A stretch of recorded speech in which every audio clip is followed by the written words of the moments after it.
ہمارے مفتی عبدالقیم ہزاری صاحب رحمۃ اللہ علیہ ہمیں پڑھاتے تھے، فلسفہ پڑھاتے تھے، تو وہ بڑی لمبی ابحاث ذکر کرتے تھے فلسفے کی، اور سبق بڑا ریپیٹ کرتے تھے، ایک دفعہ دو دفعہ کہتے تھے پھر سنو پھر سنو پھر سنو، 5-6 دفعہ ریپیٹ کرنے کے بعد پھر وہ کہتے تھے کسی کو کھڑا کر کے جو میں نے بیان کیا اب سناؤ، اور میں بیٹھا ہوتا تھا بالکل مفتی صاحب کے سیدھی طرف، اور اس وقت میں دعوت اسلامی کے ماحول میں بھی تھا، امامہ پہنتا تھا، اب بھی میرا تعلق تمام جو جہاں کوئی سنی کام کر رہا ہے ہمارا اس کے ساتھ تعلق، لیکن باقاعدہ وقت تنظیمی حوالے سے میں عرض کر رہا ہوں، ان دنوں امامہ بھی سر پہ ہوتا تھا، ہمیں زیادہ خوف ہوتا تھا کہ اگر ہم نے سبق صحیح نہیں سنایا تو نہ صرف اپنی شخصیت ڈیمیج ہوگی بلکہ ماحول کے اوپر بھی انگلی اٹھانے کا موقع ملے گا، تنقید کا موقع ملے گا، اور یہ میں پسند نہیں کرتا، اور یہ ہر طالب علم کو ایسا ہونا چاہیے کہ آپ ایسا نہ ہو کہ ایسی حرکتیں کریں کہ آپ کا ادارہ بدنام ہو، آپ کی وجہ سے آپ کے ٹیچرز پر انگلیاں اٹھیں، آپ کو دیکھ کر کوئی یہ کہے کہ یار یہ تمہاری تربیت کی تمہارے استادوں نے۔ طالب علم بعض اوقات اپنے ذاتی مفادات کے لیے نہ استاد کی عزت کو دیکھتا ہے نہ ادارے کی عزت کو دیکھتا ہے، اسے اپنا مقصد پورا کرنا ہے،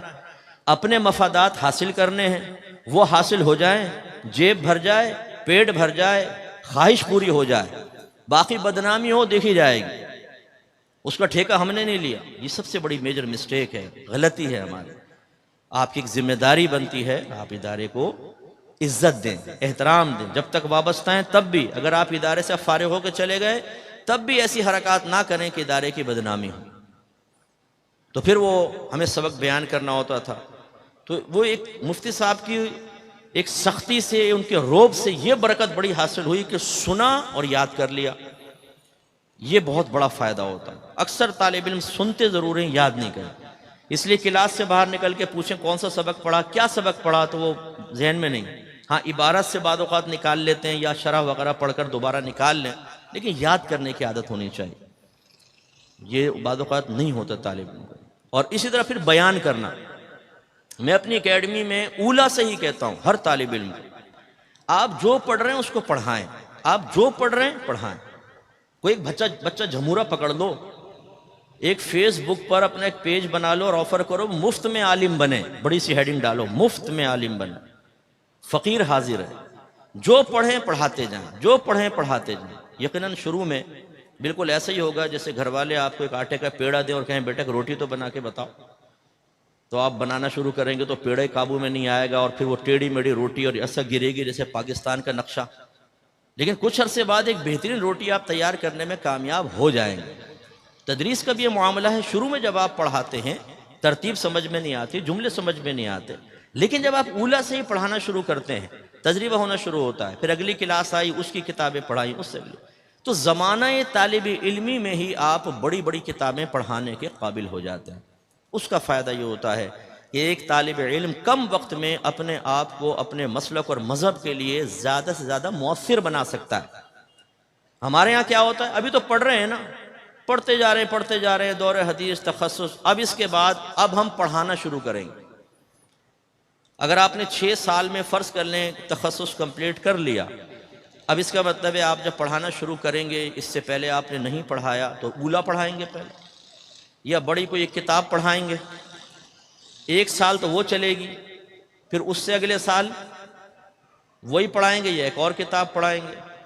پھر اس سے اگلے سال یہی پڑھائیں گے یا ایک اور کتاب، کتنے عرصے میں جا کر پورا درس نظامیہ پڑھائیں گے۔ اس لیے ہم نے تو اللہ کا بڑا کرم ہے اپنے اساتذہ کی توجہ کی برکت سے زمانہ طالب علمی میں ہی ساری کتابیں نہ صرف پڑھیں بلکہ 2 3 مرتبہ پڑھا بھی دی تھی۔ میرے 53 کے قریب اپنے شاگرد تھے جن کو میں پڑھاتا تھا، خود پڑھتا بھی تھا پڑھاتا تھا۔ فائدہ کیا ہوا، زمانہ طالب علم میں ہی پڑھانے کا ملکہ بھی حاصل ہوا، تو آگے ہمیں دقت نہیں ہوئی۔ تو ایک گروپ طالبہ کا ایسا ہوتا ہے کہ جو نہ غور سے سنتا ہے، نہ سمجھتا ہے، نہ یاد کرتا ہے، نہ وہ آگے ڈیلیور کرنے کے لیے اپنے آپ کو تیار کرتا ہے، پھر ان کی حالت کیا ہوتی ہے۔ میں جب پڑھ رہا تھا تو ایک طالب علم تھا، ماحول سے وابستہ تھا، وہ اکثر محنت نہیں کرتا تھا، تو میں اس کو کہتا تھا یار تم میرے پاس آ جاؤ، میں تمہیں پڑھا دیتا ہوں، تم اچھے انداز سے پڑھا کرو، تمہاری وجہ سے بعض وقت اساتذہ ڈانٹتے ہیں، ڈپٹتے ہیں، اور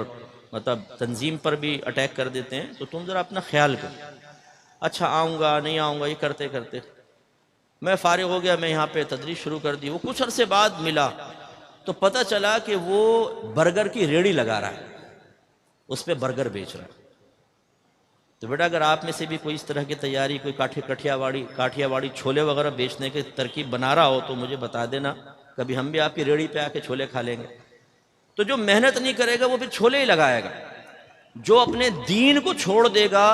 تو وہ دنیا میں خوار ہو کے چند ٹکے تو کما کر اپنی فیملی کو تو لے کے چل لے گا، لیکن آخرت میں پچھتاوا اس کا مقدر بنے گا۔ اس لیے طلباء کے ان دو گروہ میں سے کس گروہ میں آپ کو شامل ہونا ہے، اس کے بارے میں غور و تفکر کریں، اور یقینی سی بات ہے سمجھدار یہی فیصلہ کرے گا کہ ہمیں صحابہ کے طرز پہ چلنا چاہیے کہ انہوں نے نبی کریم کے پیغام کو غور سے سنا ہے، سمجھا ہے، ذہن میں محفوظ رکھا ہے اور دوسروں تک پہنچایا۔